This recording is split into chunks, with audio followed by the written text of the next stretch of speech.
This is A Different Perspective with Kevin Randle. A retired U.S. Lieutenant Colonel, Kevin Randle has been studying UFOs for nearly 50 years. Kevin has investigated some of the most famous UFO cases in the world and has been consulted for dozens of documentaries about UFOs. Considered one of the leading experts into the Roswell UFO crash of 1947, Kevin has written more than 25 books about UFOs, including the recently published Roswell in the 21st Century. Now, here's the host of A Different Perspective, Kevin Randle.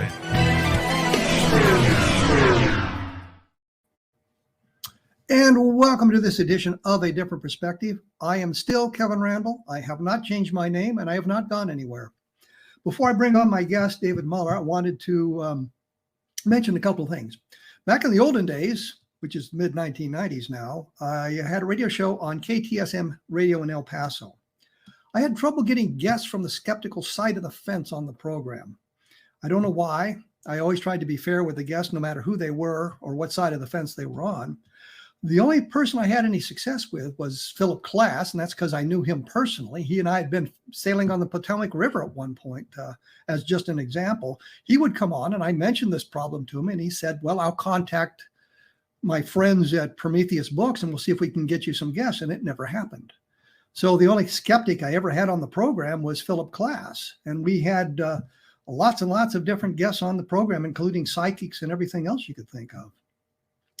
In today's world, I'm now at the other side of the fence. I have trouble finding guests on the believer side of the aisle. I don't know why.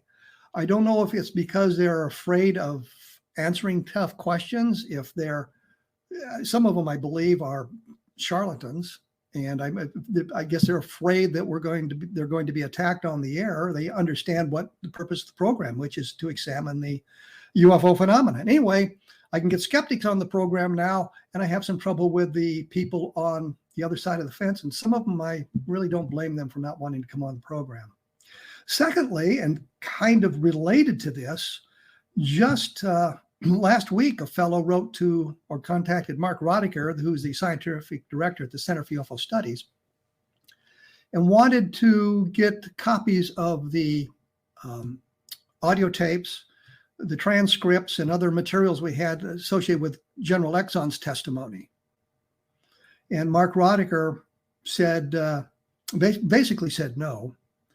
And I think it's because the CUFOS records are not in a central location anymore, and David can speak to that a little bit later about that.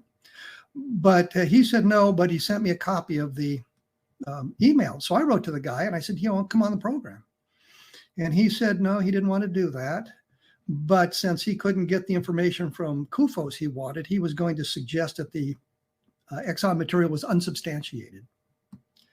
Well, I kind of laughed at that because I have a letter from General Exxon actually confirming the accuracy of the quotes that we made from those tapes. I have the tapes, I have the transcripts, I have all that material.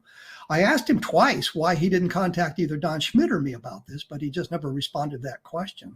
But I alerted him that that material had been substantiated by General Exxon himself and by a fellow named Greg Sandow, who had looked at the criticism leveled by Cal Korff on our reporting of the Exxon materials.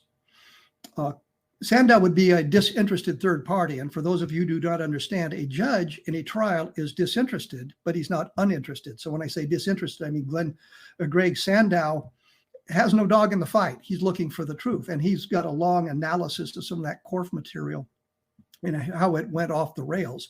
So what we have now to substantiate the General Exxon testimony is not only a letter from General Exxon saying the quotes are accurate, but we have a disinterested third party who's looked at the material as well and suggested the same thing.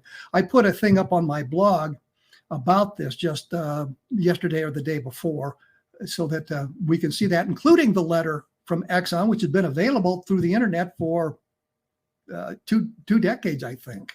When I got the letter in 1991, and it's been published and it's been seen around. So the guy didn't do his due diligence to look for that material. Anyway, that's enough of this. I am going to now bring on David Muller. He has a lifelong interest in the subject of UFOs. He joined the Mutual UFO Network in 1990 as a Field Investigator Trainee. Since then, he has served as a field investigator, state section director, as well as the Illinois state director. He is currently an independent UFO researcher. During his tenure with MUFON, he conducted numerous investigations into alleged UFO sightings and related experiences. He has discussed the subject of UFOs on numerous radio and television news programs, and he has lectured on the subject to various school and adult audiences over the years. He has an extensive personal library of UFO books, journals, magazines, newspapers, and case files from around the world that covers the last 70 years. With this, he's been examining the detailed history of the UFO sighting reports and related patterns. He strives to have an open mind, and I hope we all do, regarding the UFO phenomenon. However, he also acknowledges that there is a need for the skeptical approach when examining each UFO report. That was kind of why I was talking about getting skeptics on the program, to get that other side of the coin. Despite a large percentage of misidentifications and hoaxes in the UFO data, David recognizes what appears to be a core phenomenon beneath it all. He has received a Bachelor of Science degree in psychology from Southern Illinois University at Edwardsville. He received a certification in hypnotherapy from Moten and Johnson Institute of Hypnosis in St. Louis, Missouri. And David MARLER, welcome to A Different Perspective. Thank you, Kevin. It's great to be here and discussing our favorite subject again. I don't know if it's my favorite subject, but it's in the top two, something like that. I know that you're involved in a large project scanning documentation, and we'll get to that a little bit later, but I also know that you have an interest in triangular UFO sightings, which I think have exploded in the last few years. Give me a little bit of the history of the triangular shaped UFOs. Absolutely. Well, Kevin, as you noted in my bio, I really got actively involved in the UFO subject back in 1990. And if you recall, going back to that time, in addition to Roswell, Gulf Breeze was a very popular subject, but also equally so was the Belgian wave of UFO sightings that occurred from November of 1989 to about spring of 1991, really.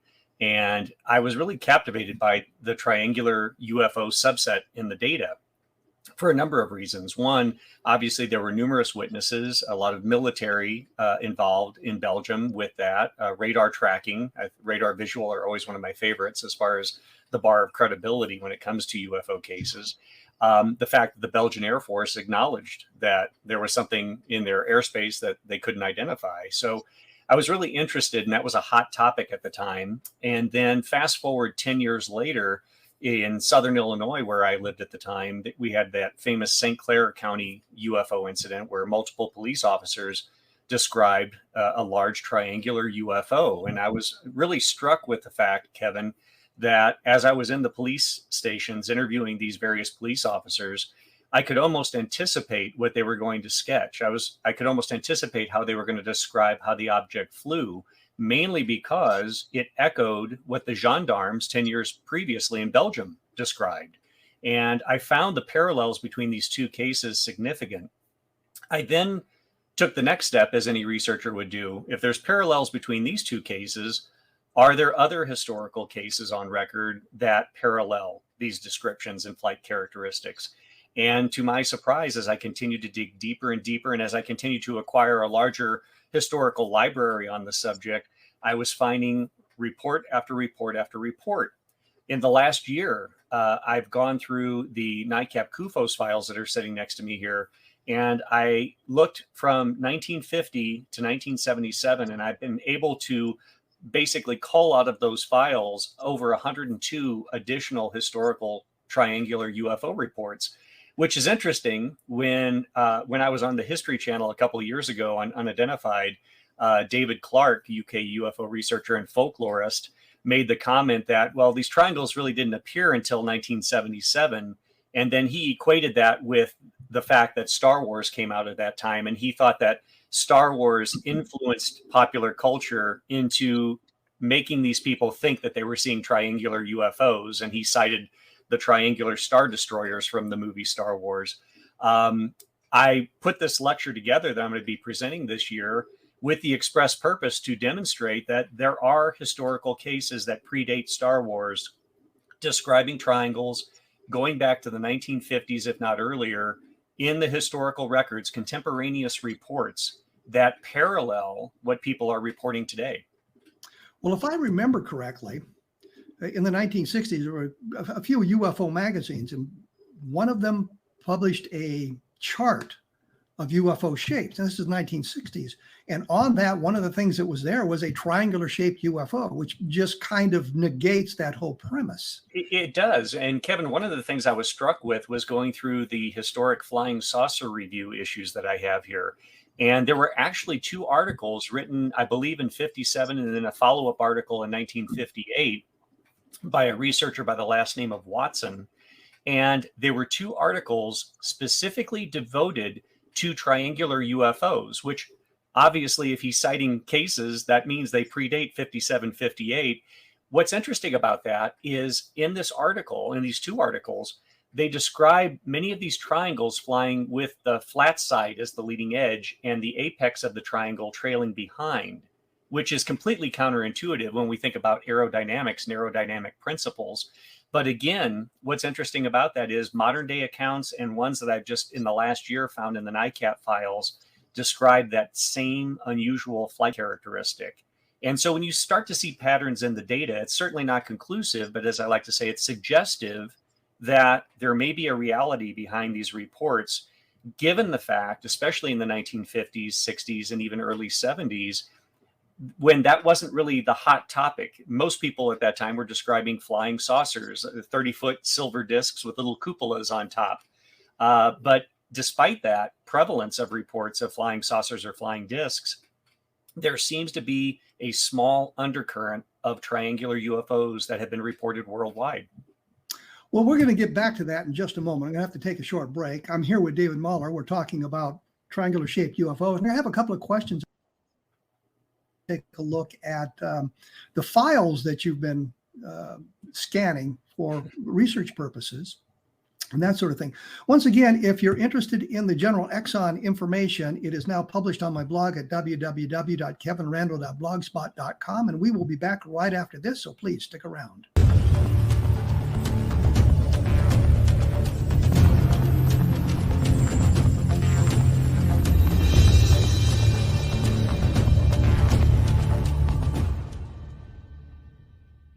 I am joined by David MARLER. We're talking about triangular-shaped UFOs, and when we went away, he suggested that they were flying with the flat end forward.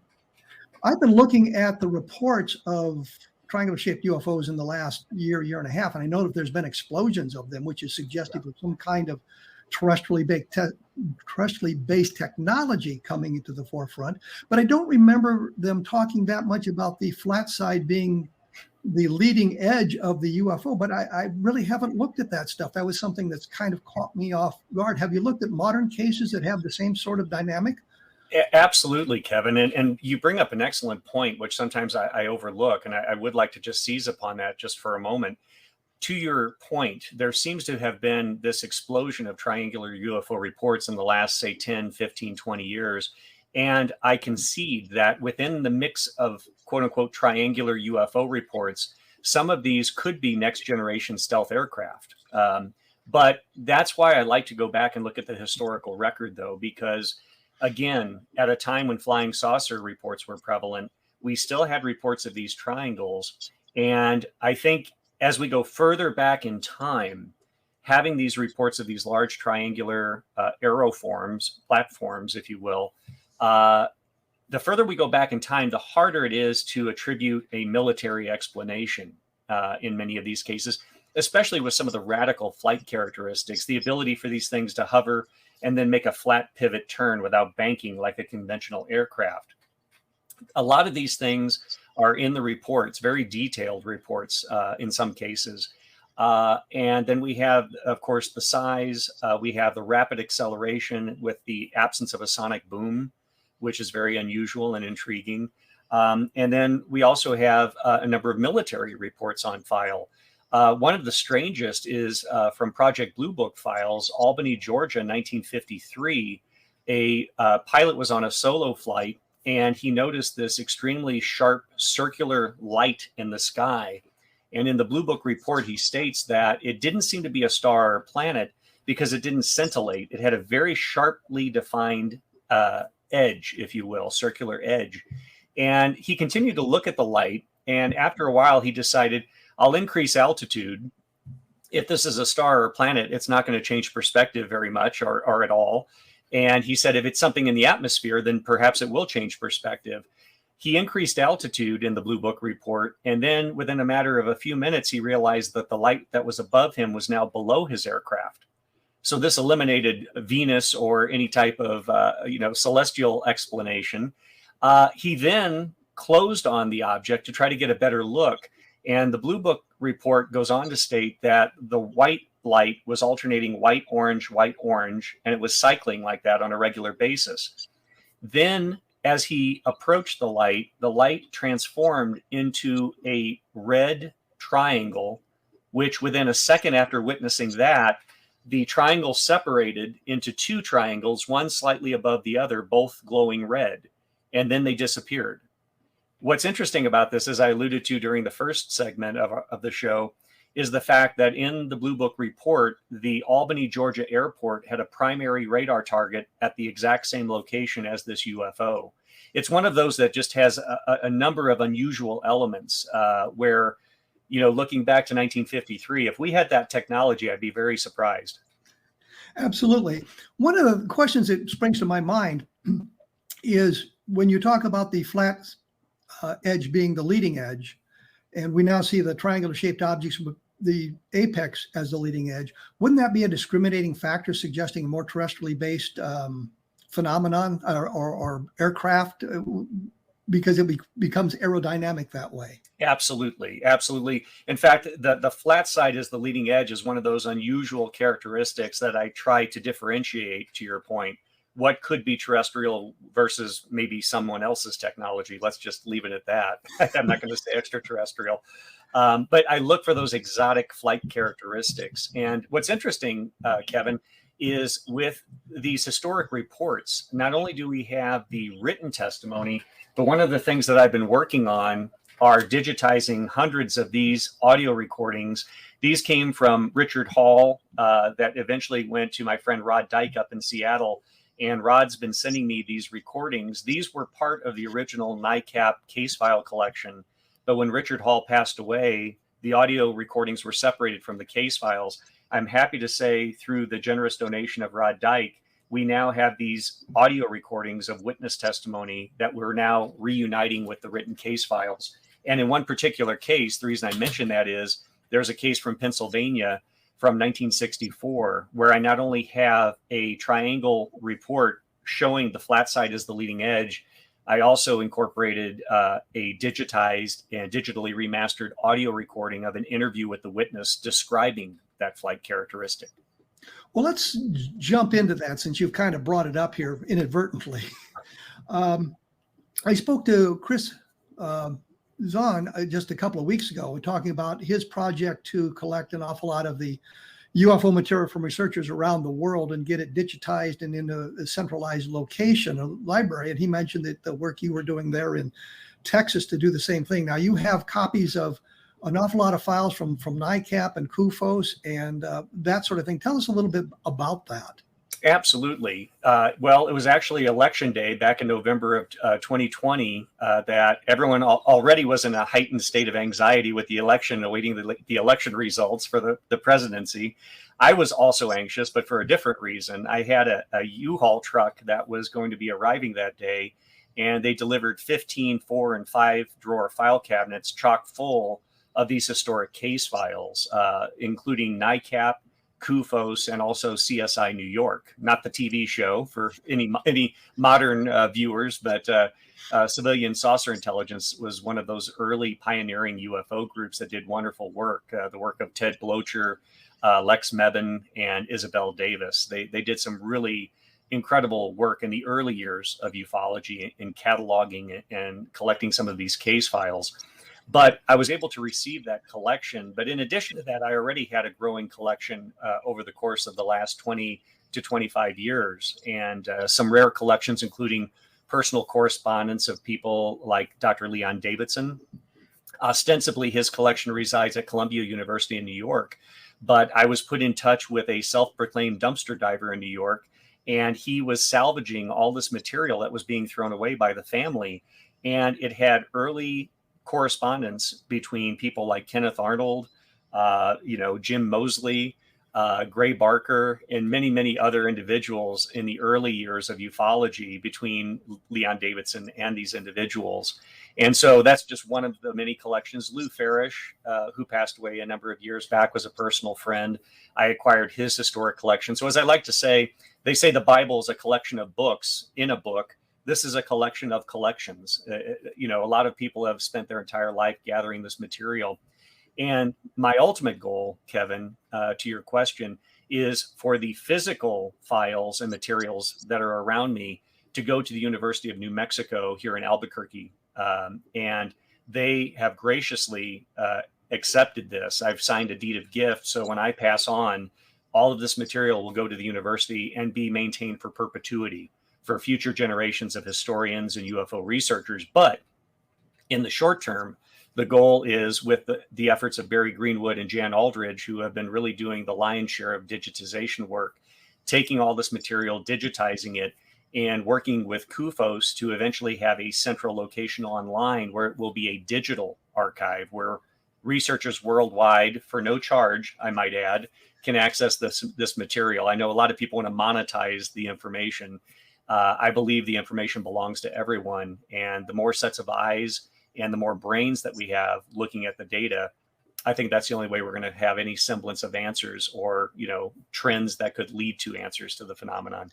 Well, you did say something that was kind of scary, and that was a dumpster diver finding documents being thrown out by family that Yes. are relevant to this. And I hesitate to bring up the name Todd Zeckel, but apparently he was doing dumpster diving as NICAP was collapsing.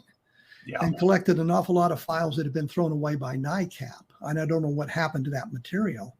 Yeah. The other thing is, I don't suppose you have any access to the APRO files as well. I know the family has hung on to them, but I think they're basically rotting away in a storage facility. I don't think anybody's looked at them in literally years. No, you're absolutely right. And really, that's the holy grail, Kevin. I would love to be able to access the historic APRO files, because APRO, as you know, was in existence even before NICAP. And so some of the early American ufology, not just American, as you know, they had foreign correspondents, especially in South America, a number, Dr. Olavo Fontes being one, that was feeding them a lot of foreign UFO cases and UFO reports. It's hopeful. I try to be an optimist, but I'm more of a pragmatist, Kevin. I'm hopeful that one day we'll be able to have access to the APRO files. But to your point, the last information we have, the last intel, is that they do reside in Arizona and they're in a storage locker somewhere, and attempts to access them have not been successful or fruitful. In absence of the APRO files, as I like to point out, this is the largest historic case file collection in the United States. MUFON ostensibly has a huge archive of case files, but admittedly, they didn't come into the fray until 1969.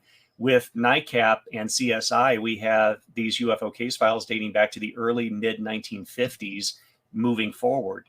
And so as a single repository of UFO case files, it is the largest single case file collection that would only be eclipsed possibly by the APRO files. But until we have access, until we can see those files, it's just kind of a wild card at this point.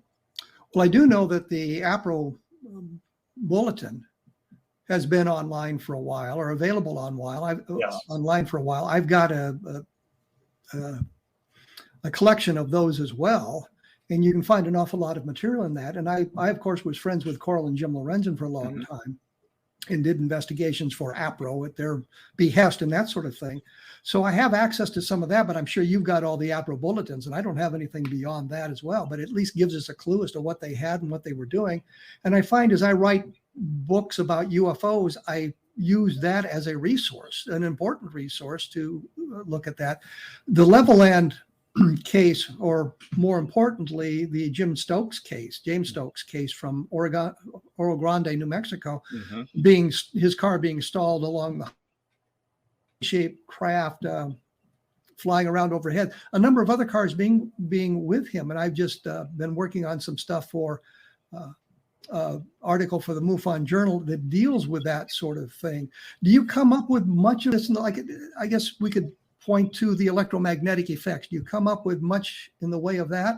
And I noticed by the clock here, I'm going to have to take a break. So we're going to have to come back to that after the break.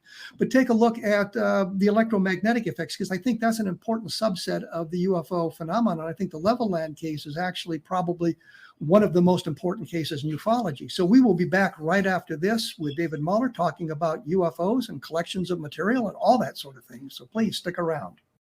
And we are back. As you can see, we are practicing social distancing. I always mention that because I'm here and David Muller is somewhere else. When we went away, I had brought up the topic of electromagnetic effects, especially around Roswell, New Mexico, and it kind of comes from some of the work APRO had done around Alamogordo, New Mexico at that same time frame with James Stokes and some of the other witnesses. In your work here, have you run into much in the way of electromagnetic cases? Going through the historic case files, Kevin, yes. Admittedly, relative to the actual sighting reports themselves, it's a small percentage. It's a small subset within the data.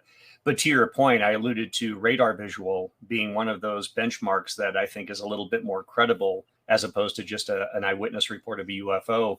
Equally so, I would say, are the electromagnetic cases. And, you just wrote the book on Levelland.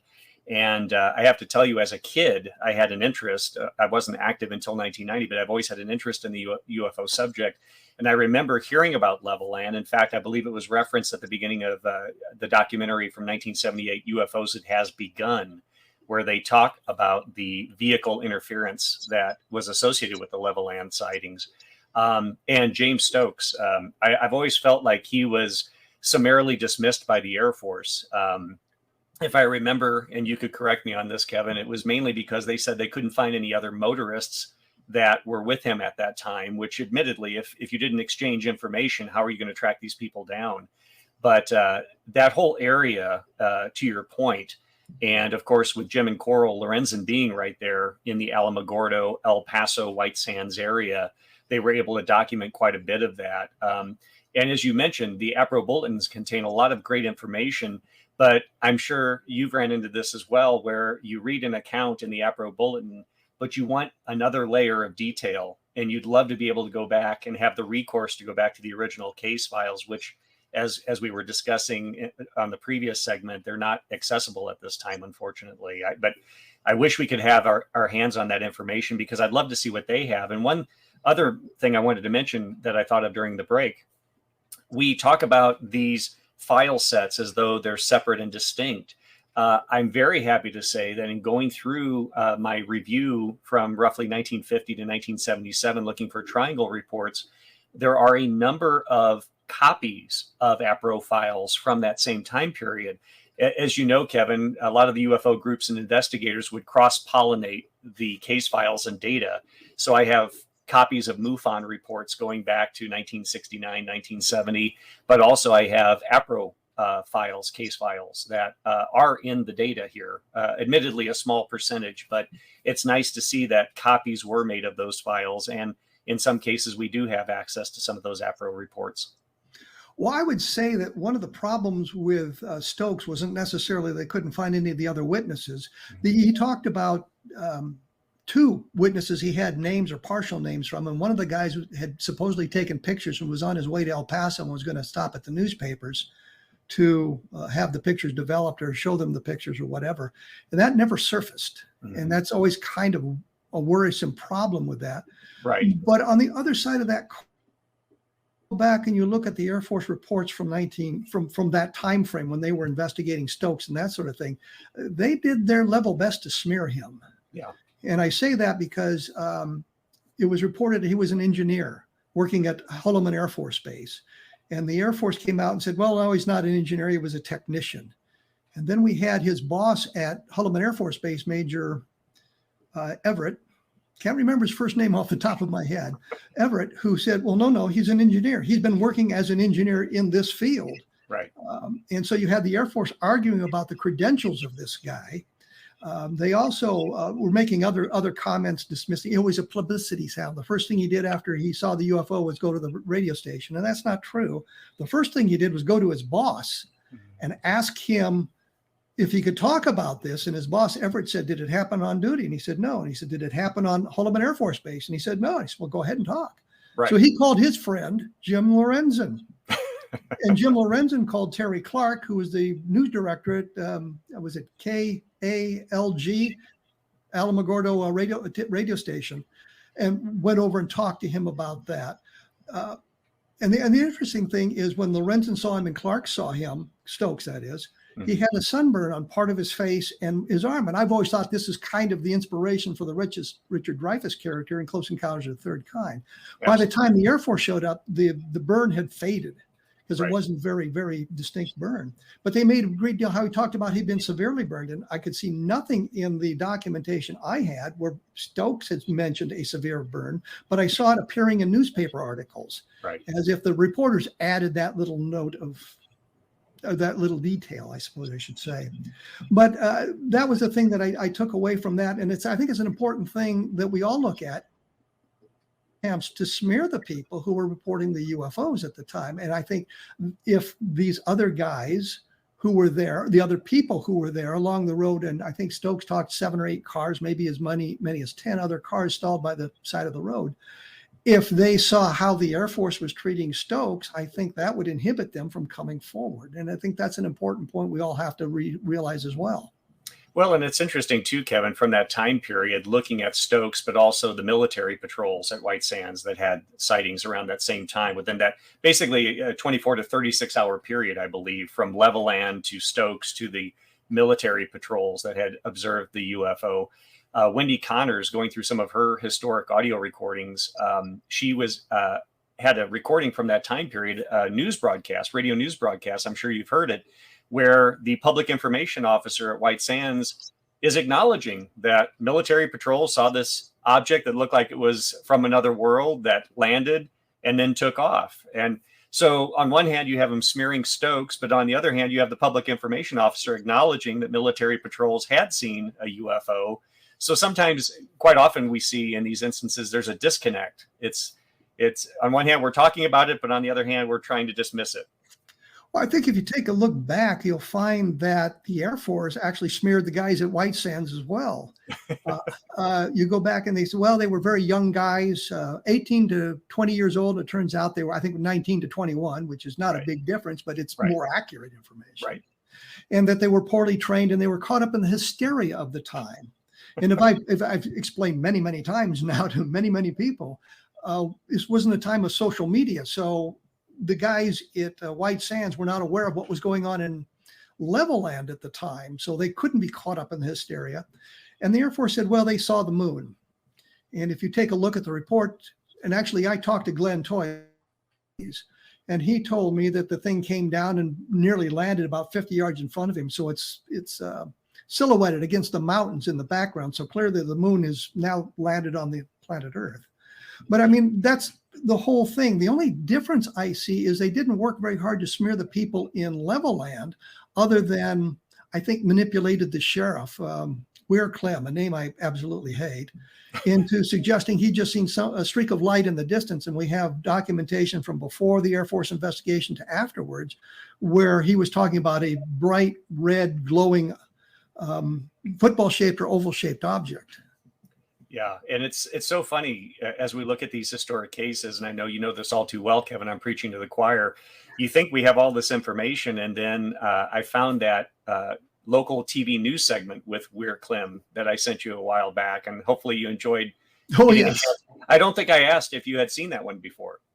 No, I had not. I was delighted to see it and get a better impression from it. I mean, you hear a name like Weir Clem, and he's a sheriff in West Texas in some little rinky-dink town in Hockley County, and you're thinking of some kind of rube.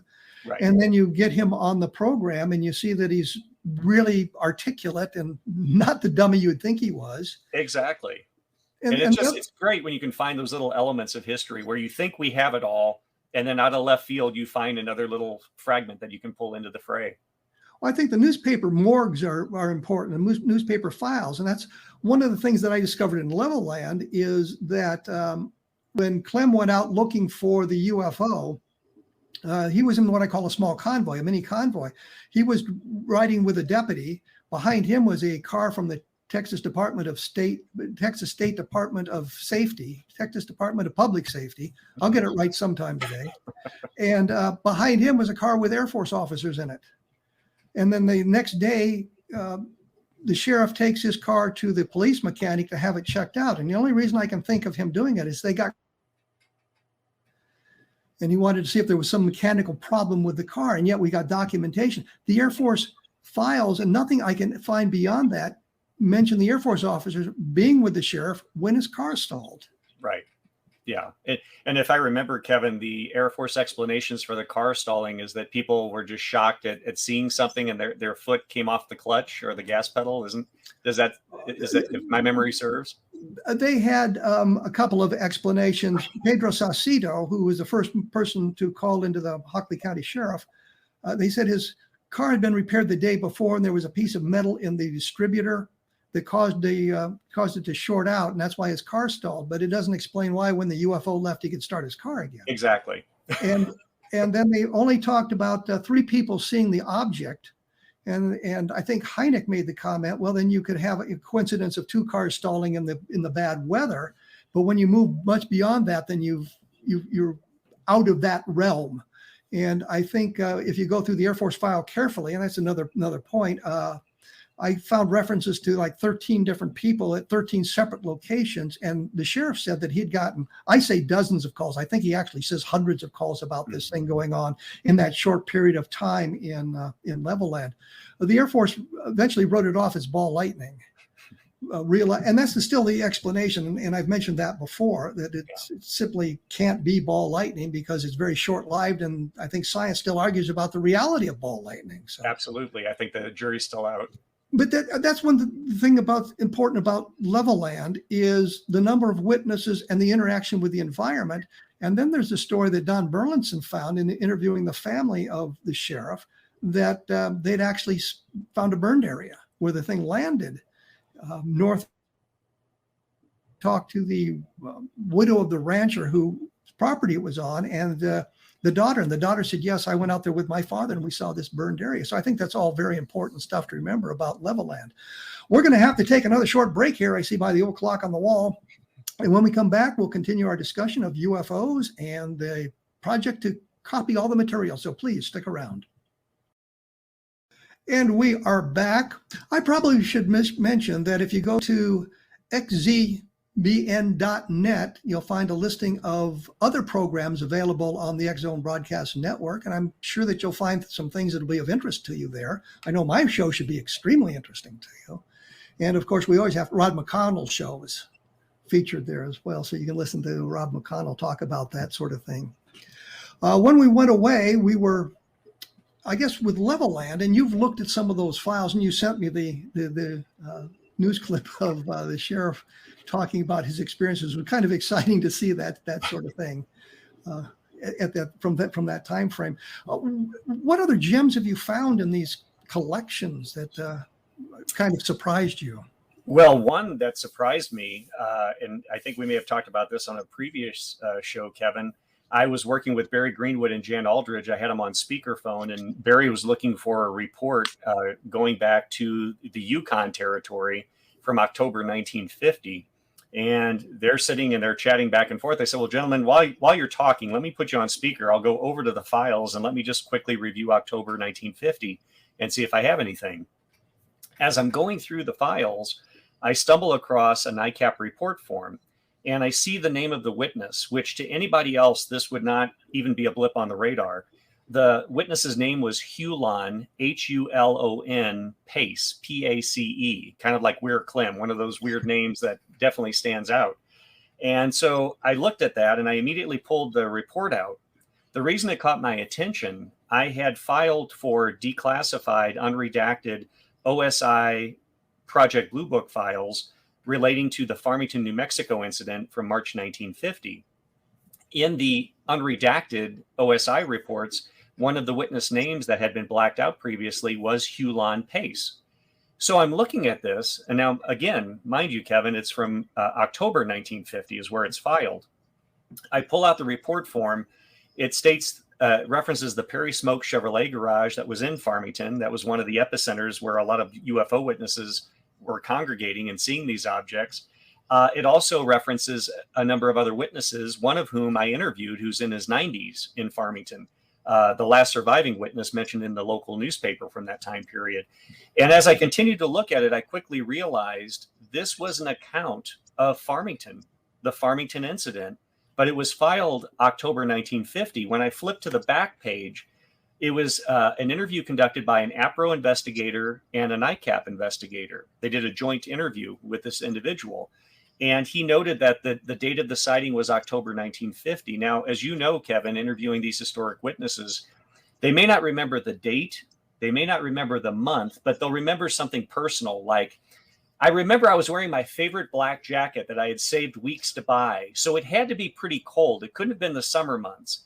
And so I think in this particular case, the witness, who, by the way, the interview was conducted, I believe, in 1967, 17 years after the event, stated that it was October 50, but clearly it was a report from Farmington. What was unique about this, it had been misfiled all these decades. The report form provided two things that we hadn't had before. It provided a sketch of the objects. We had descriptions, written descriptions, but no sketches. He described a sketch showing multiple angle views of what would be a quote unquote flying disc. He also showed the trajectory that they came in from, the direction they came in from, how they flew over the local airport, which is up on a mesa, and then how the direction in which they departed. In addition to that, he also provided two additional witness names that were never part of the historical record, witness names that we never had before tied to this case from 1950. So it just goes to show that you never know what might be misfiled or buried or lost in the data. And that quite literally decades later, you can start putting these pieces together. Well, one of the things I found interesting about the Project Blue Book files was that they tried to redact the names of everybody that was involved because there was some kind of idea that the witnesses expected secrecy and they were going to redact the names. I found very few files in the Project Blue Book files that I could not put the names back in. That they would skip a name, or there would be something else that you could figure out this is where it is and this is who the guy is. Very few files like that. I've always been able to find the names. Sometimes they would redact it from the official documentation and they would have newspaper clippings and then they wouldn't redact it from there. You said, well, what's the point? Other than to obscure this whole thing. I think when they were doing that, it wasn't really to obscure the data. It was a feeling that they owed it to the witnesses who talked to them about this back in whatever time frame to take their names out so they wouldn't be hounded by UFO investigators. Oh, absolutely. Yeah. To your point, the date, the location, directions of flight, etc. Most of that information, as you know, were still contained in the files. Yeah, and it gives you a good clue of what they were doing, and it gives you an idea of what the Air Force attitude was at the time they were conducting the investigations. Right. In some of the later files, 1969, I think it was, and I talked about this in the Best of Project Blue Book, was there's a report from an Air Force major who was doing an investigation in Florida, and he was just outraged that his time had to be wasted interviewing UFO witnesses. And it comes through in the report that, I mean, he's just annoyed at these people. And some of them are military personnel, but he just doesn't want to hear it. And it's, well, it was a kite, or it was this, or it was the other thing. But you just see his attitude of being forced to do this investigation. You wonder how prevalent that was through the entire UFO investigation that the guys set out to do the UFOs. Mostly the investigators were lower ranking officers or NCOs, not a field grade officer. But you can see that by going through the files. So I think that's an important part of the files as well, which kind of gets me to the question of, do you get an impression of visitation by going through these files, or does that move the needle in any direction for you? You cut out there for a second, Kevin. I missed the first part of the question. Sorry.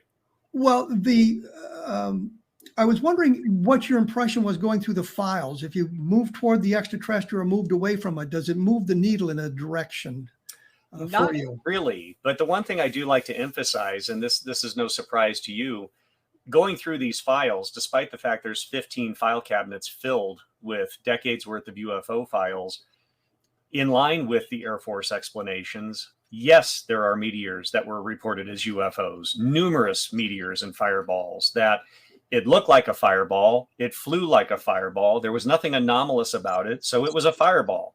We're not going to read UFO into each and every one of these reports.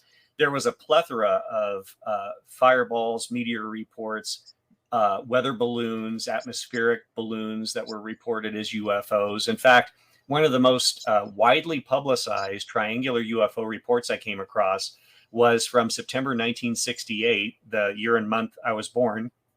And it described over Madrid, Spain, tens of thousands of witnesses seeing a large triangular UFO over Madrid.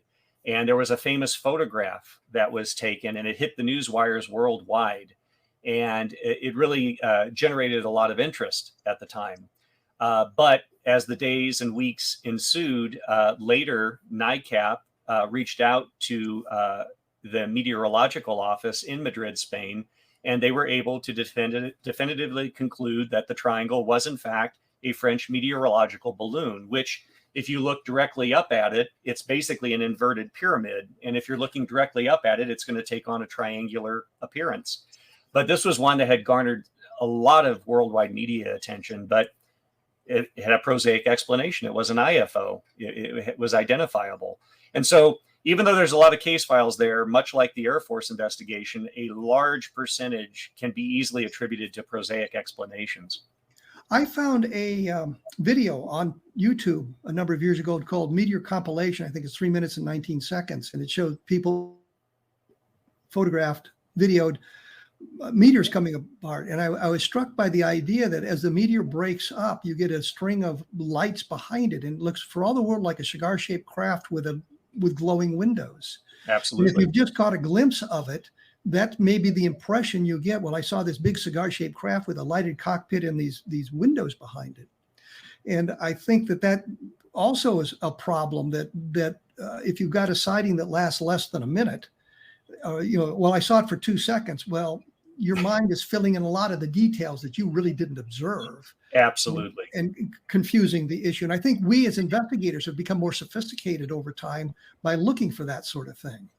And Kevin, along that same note, in writing my book and also on the subsequent research I've done over the course of the last year, looking at these historic triangle reports, if I have a report of people describing 3 points of light in a triangular formation, I don't use that. I throw it out because it quite literally could be that. It could be 3 independent lights or 3 independent aircraft flying in a triangular formation.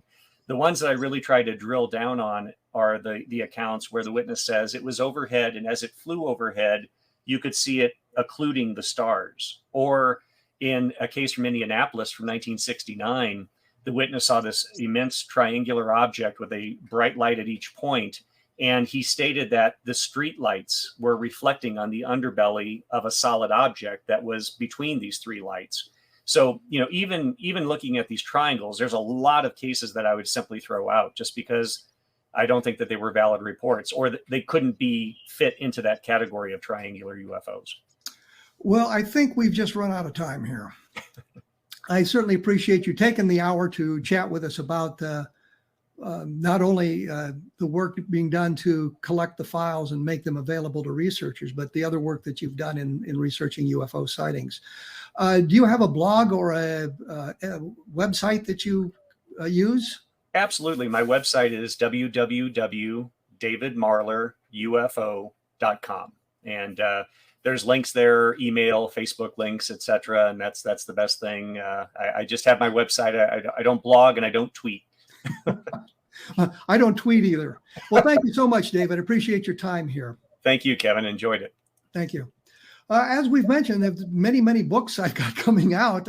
My book on Project Moondust has just been republished. Actually, I shouldn't say republished. It's an update of it, moving from the idea that there was a Project Moondust, but Moondust was probably a code word for UFO reports being reported through various media. So if you get a chance, take a look at Project Moondust, realizing that the new version has got an awful lot of new information. I threw out one chapter, I added a different chapter, I changed things around to give you a better idea of what that topic is like. And also take a look at Roswell, Understanding Roswell, which is another take on Roswell.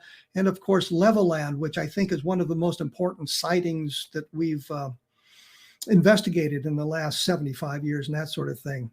I will be back in about 167 hours. We'll be talking current state of ufology and where it's going and where it's been.